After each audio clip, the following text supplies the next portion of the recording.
د نبی علیه الصلاة والسلام بیبیانې دا ټولې د مالدارو خلکونو نه وي، د مالدارو کورونو وي، ډېر په ناز باندې لویې شوي وي، د غټو غټو خاندانونو جینکۍ وي. خو د نبی علیه الصلاة والسلام په کور کې بیا خو څه نه و، د نبی علیه السلام په کور کې څه نه و. هلته خو نبی علیه السلام صرف په آخرت باندې نظر و. نبی علیه السلام به فرمایي زمونږ د دنیا د یو بل سره سویمه ده، زمونږ د دنیا د یو بل سره سویمه ده، زمونږ د دنیا د یو بل سره هیڅ نشته دی، زمونږ نظر صرف په آخرت باندې دی.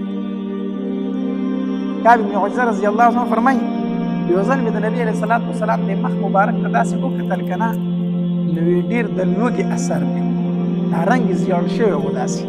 زه پوه شوم چې نبي علیه الصلاة والسلام ډېر سخت وږی دی. وی کور ته خپل ته لاړم نو زما په کور کې هم څه شی د خوراک نه و، کور کې هېڅ نه و، خپل هم د خوراک څه نه و. وی داسې سارا طرف ته ووتم ما چې څه چل وکړم، د نبي علیه السلام دا لوږه خو زما نه برداشت کېږي. سارا طرف ته ووتم او په دې غم کې روان یم چې څه چل وکړم. وی یو یهودي و باغ یې اوبه کو، بوکې راخیجولې او باغ یې اوبه کو. وی ما ورته وی چې دا باغ درله زه اوبه کړم نو ماله به څه مزدوري راکړې؟ وی چې او. وی ما چې څه مزدوري به راکړې؟ وی چې په یوه بوکه باندې به درته یوه کجوره میلاوېږي، یوه بوکه دې راوخیجوله د اوبو تا ته به یوه کجوره میلاوېږي. وی ما ورته وی چې ټیک ده منظور ده راته. وی شروع شوم هغې یهودي له مې هغه باغ اوبه کو چې څه بوکې مې راوخیجولې د هغې په مقدار راته کجورې میلاو شي. کجورې کجورې مې راواغستې په منډه منډه باندې مې نبي علیه السلام ته ځان راورسوم.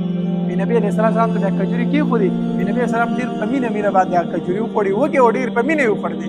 بیا راته وایي چې کعبه دا کجورې د کوم طرفه وي، دا دې د کوم ځای نه راوړي؟ ما ورته کیسه وکړې د الله پاکه پیغمبره دا دې مخ مبارک ته مې وکتل که نه په دې د لوږې اثر و، ما نه برداشت به نه شو.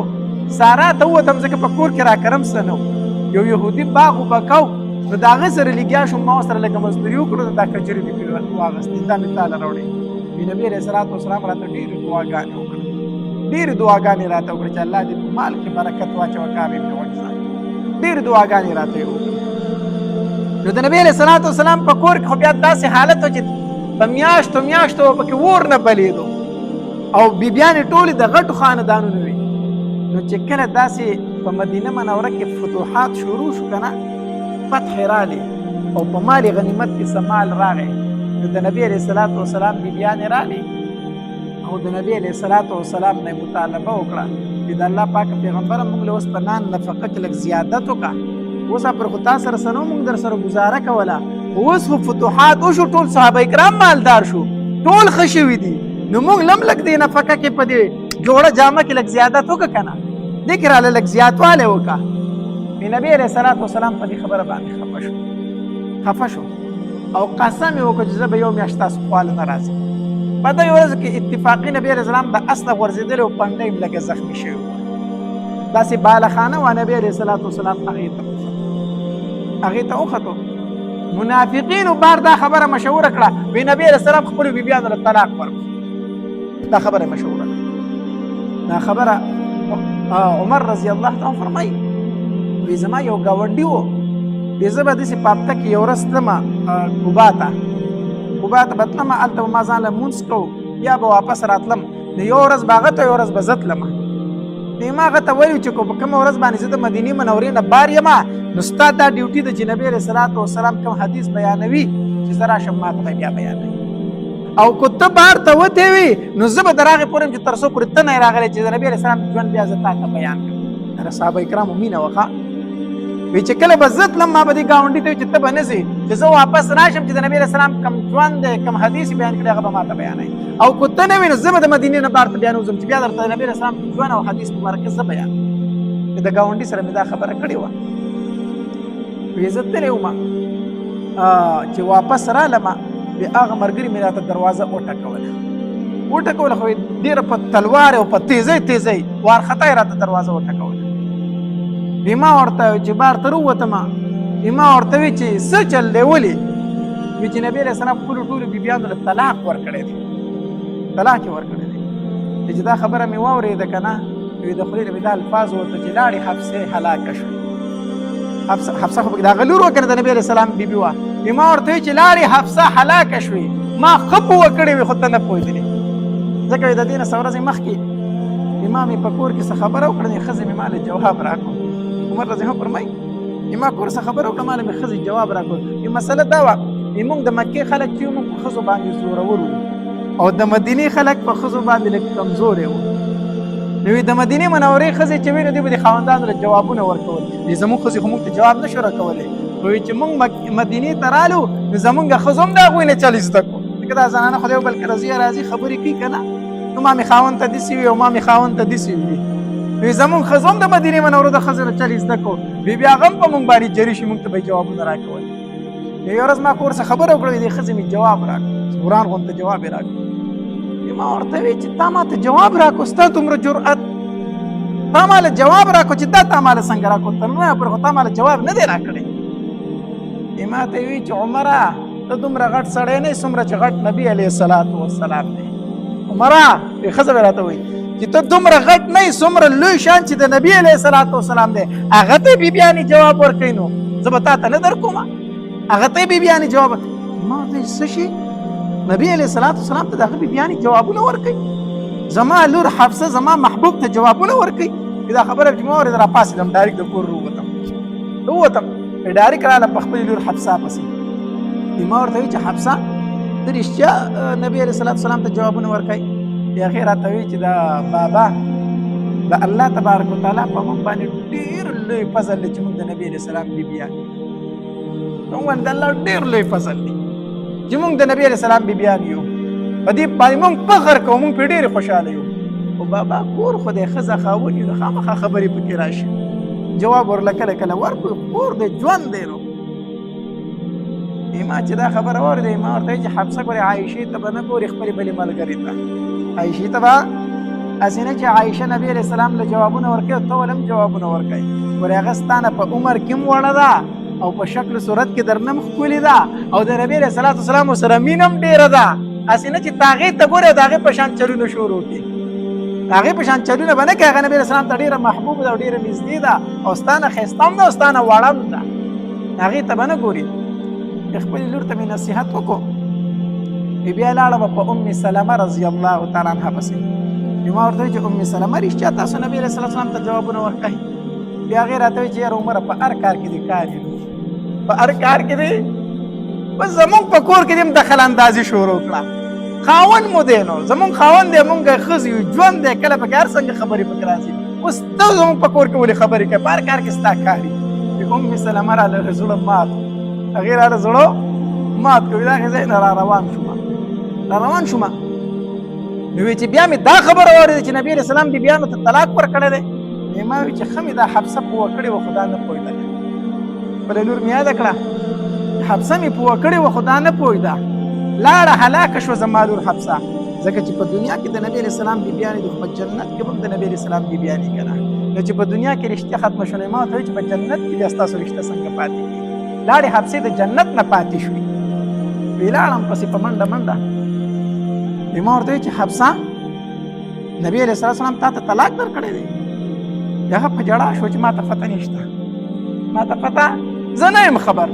ما ورته وایي چې حفصه پوه کړې مې خو ته نه پوهېدلې ته ما پوه کړې خو ته نه پوهېدلې. ګوره پلار دې ته وایي ښه پلار هغه پلار دی چې لور ته دا ووایي چې لورې د خاوند به دې عزت کوي. لورې زما د کور نه چې ووتې اوس کور دې دغه د خاوند کور دی هلته مړه او ژوندی به په دغې ځای کې او لورې هلته زما بېعزتي مه کوه ځکه چې ته خاوند له جوابونه ورکوه نو خلک به وایي چې د پلانکي لور چې ده نو ډېره بېادبه ده. زما نوم به هلته به بېادبه یادېږي. لور ته واز وکړه نصیحت وکړه د خاوند ادب کوه د خاوند احترام کوه د خاوند عزت کوه. هسې نه چې خلک بار دا خبرې کوي چې د پلانکي لور جبوره ده.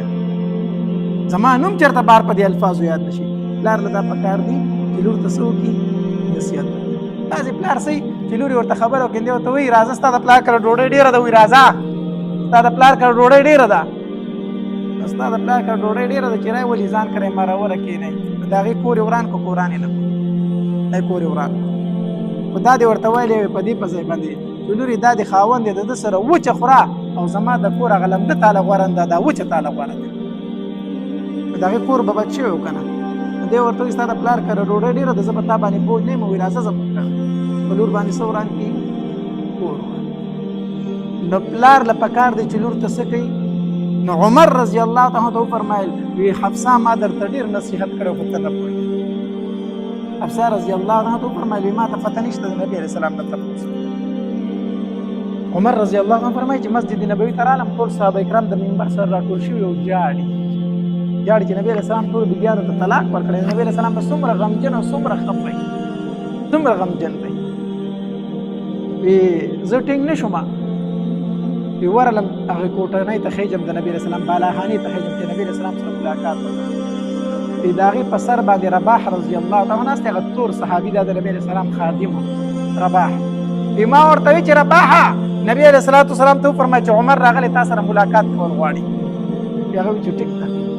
چې رباح دننه لاړو نبی علیه الصلاة والسلام ته وفرمایل چې عمر د اجازت غواړي. وی نبی علیه السلام هېڅ ونه ویل. چې رباح راووتو چې ما ته چې عمر ما ورته ستا نوم واخیستو. نبی علیه السلام هېڅ ونه ویل. وی واپس راغلم جومات ته. وی بیا لاړم. وی ما ورته وی چې رباحه لاړ شه نبی علیه الصلاة والسلام ته ووایه چې عمر وی تا سره ملاقات کول غواړم. وی دی بیا لاړو. دی نبی علیه السلام ته زما نوم واخیست. نبی علیه السلام بیا څه ونه ویل.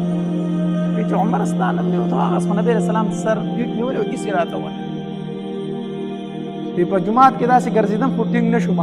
وی په درېیم ځل رالم او اواز به چغه مې وي چې رباحه نبی علیه الصلاة والسلام له ما له اجازت وغواړه. او که د نبی علیه السلام دا مطلب چې دی د خپلې لور حفصه سفارش کوي نو د الله پاک پیغمبر ته ووایه چې اجازت وکړي. قسم په الله توره مې په لاس کړې د حفصه سر یې خپو ته راتاوم. زه د خپلې لور سر د نبی علیه السلام د خپو ته راتاوم کو اجازت کوي. زه د حفصه سفارش ته نه یم راغلی. نبی علیه السلام چې د عمر د اواز واورېده چې نور عمر خرابېږي نو وی چې عمر ته ووایه چې راځه. عمر ته ووایه چې راځه.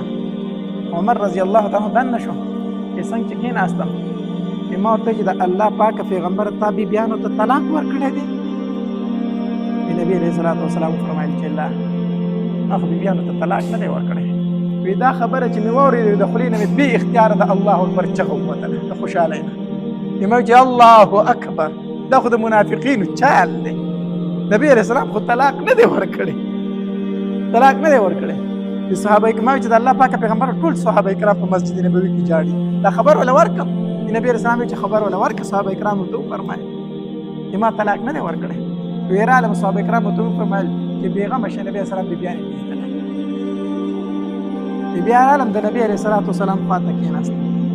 وی چې ګیر چاپېره مې وکتل وی داسې یو څو سرمنې چې دي دا ګیر چاپېره ځوړند دي او نبی علیه الصلاة والسلام چې کومې تکیا ته ډډه والې ده که نه هغه د سرمن جوړه ده او د کجوري پاڼې پکې دنده پرتې دي دې نه ډکه شوې ده. او نبی علیه الصلاة والسلام په یو انډیري باندې ډډه لګولې ده چې د کجورو د پاڼو نه جوړ دی. نو د هغې انډیري نښې د نبی علیه السلام په جسم مبارک کې جوړې شوي دي. نبی علیه السلام په جسم مبارک کې د انډیري هغه نښې چې داسې ګیر چاپېره مې وکتل او داسې لکه دوایي پرته وه سیټ ته دا سرمنې چې پې خلک وچې هغه دوایي پې مږي د دباغت دپاره هغه لکه دوایي غونته پرته وه چې هغې ته مې وکتل زما د سترګو نه اوښکې روانې شوې. ما چې د الله پاک پیغمبره خو الله ته ډېر خوښ نه یې چې عمره ولې ما چې دا یهود او دا نصاره خو د الله دشمنان نه دي چې بېشکه ولې نه دي. ما ورته وی چې د هغې بادشاهان څنګه ژوند کوي د الله پاک پیغمبر ته د الله نه سوال ولې نه کوي چې زموږ دا ژوند بدل شي. زما محبوب په انډیري باندې پروت دی د الله نه دعا وکړه چې کنه چې دا غریبي او دا غربت ختم شي. نبی علیه السلام ته زما دا خبره څنګه واورېده که نه د چټۍ نه ډایرکټ نیغ کېناست داسې فورا کېناست نیغ د مخ دا رنګ داسې بدلېدو ورو دا مخ مبارک سور شو. ما ته چې عمر ګوره چې ته په دې خپل دین کې شک کوې کو په دې دین اسلام کې د شک دی کو. ما ورته چې نه د الله پاک پیغمبره زه چېرته شک کوم خو ستا د جسم مبارک دا نښې رانه نه برداشت کېږي چې په انډېرې پروت دي. نبي علیه الصلاة والسلام راته وفرمیل چې عمره دغه یهود او دغه عیسایان په دې دنیا کې څه نه څه نیک کارونه خو کوي که نه د هغې بدل ولا الله په دې دنیا کې ورکوي آخرت کې خو هغوی څه شی شته دی او زمونږ د نیکو اعمالو بدلې الله آخرت ته ایښي دی. عمره ته ولې فکر کوي د آخرت باندې یقین نه لري زمونږ د دنیا سره هېڅ نشته دی. الله بیا مې نبي علیه الصلاة والسلام نه اجازت وغوښته چې د الله پاکه پیغمبره د خوش طبیعتۍ یو څو خبرې وکړم چې د نبی علیه السلام لږ خوشحاله شي و اجازت یو څو خبرې د خندا وکړم د خوشحالۍ.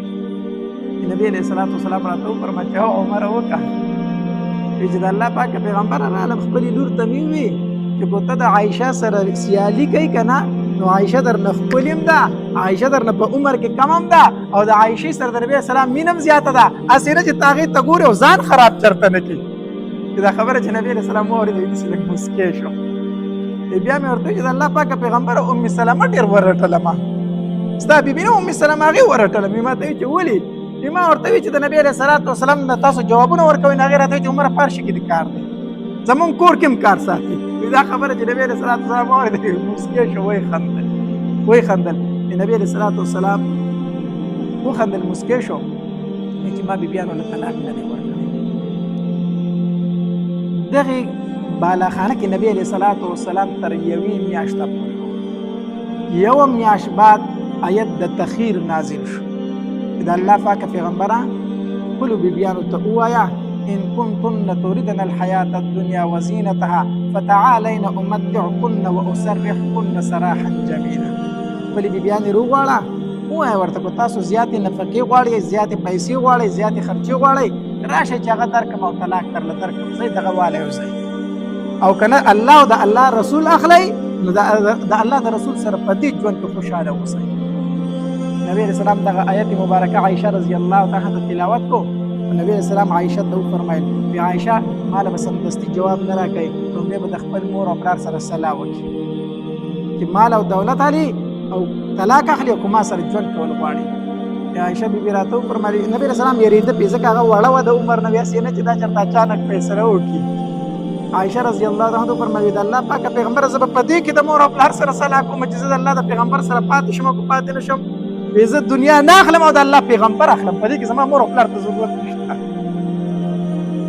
نبی علیه السلام ډېر خوشحاله شو او عایشه بیبي ته وفرمایل چې د الله پاک پیغمبره ما خو درته وایي چې د الله پیغمبر غواړم دنیا نه غواړم خو زما دا خبره به نورو بیبیانو ته نه کوي دا به نه کوي کیدای شي یو تنه پکې ووایي چې ما له طلاق راکړه یو خو به پکې کمه شي که نه یو به پکې کمه شي که نه نو موږ له به لږ ټایم زیات راکړي زموږ سره بیا لږ زیات ټایم زما د خولې خبره به نورو ته نه کوي چې عایشه وایي چې زه د الله پیغمبر غواړم نبی علیہ السلام مسکے شو عائشہ الله ز انصافدار را لګلم الله ز نرمی کوونکی را لګلم سختی کوونکی نه را لګلم زه په ټول بیبیانو ته چې عائشہ دا فیصله ده تاسو خپل فیصله وکړئ زه به ورته وایم او بیا نبی علیہ السلام یوې بیبي له لاد بیا عائشہ خو داسې وایي تاسو څه وایئ ټول بیبیانو وایي موږ د الله او د الله رسول اخلو د الله او د الله رسول اخلو دنیا غرض مې څه کو ټایم نه وخت شو دا د نبی علیہ الصلوۃ والسلام اخلاق مبارک څه شی و نبی السلام اخلاق مبارک د خپل کور والو سره د خپل بیبیانو سره